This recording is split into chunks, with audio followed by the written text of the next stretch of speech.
Националният отбор по футбол до 19 години победи Кипър с 1-0 в последната си контрола преди елитния кръг квалификации. Минути след края на този двубой ще разговаряме с селекционер Ангел Стойков. Господин Стойков, първо вашето мнение за последния матч и последната контрола преди елитния кръг.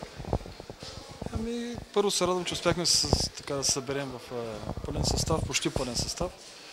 И така, все пак нашия отбор успя да победи, а победата винаги дава така самочувствие и увереност, от което и ние имаме нужда като отбор.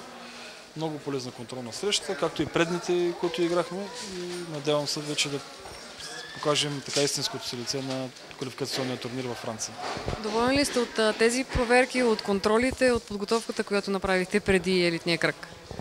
Изключително доволен съм, просто ни бяха предоставени отлични условия за подготовка за елитен кръг от страна на ръководството на детско-мъжкия футбол. Много силни контролни срещи с отбори, които участват на елитния кръг. Така че изключително съм доволен и мисля, че това ще се окаже положително влияние върху нашето представяне.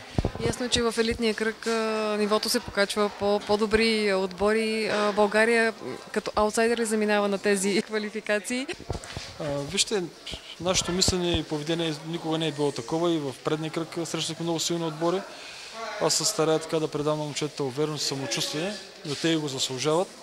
Така че когато излезем на терена сме 11 срещу 11, никакъв страх не може да изпитаме от който да е отбор. И ако успеем да покажем в пълна степен качествата си като отбор и индивидуалности, мисля, че ще се поздравим с успех. Какво мислите за трите отбора? Успяхте ли да ги наблюдавате? Франция, Израел, Босна и Херцеговина? И имаме информация и за трите отбора, гледали сме трите отбора, предстоят и още доста работа, но надявам се, че ще сме в пълна степен готови за първия мач с Израел. Благодаря.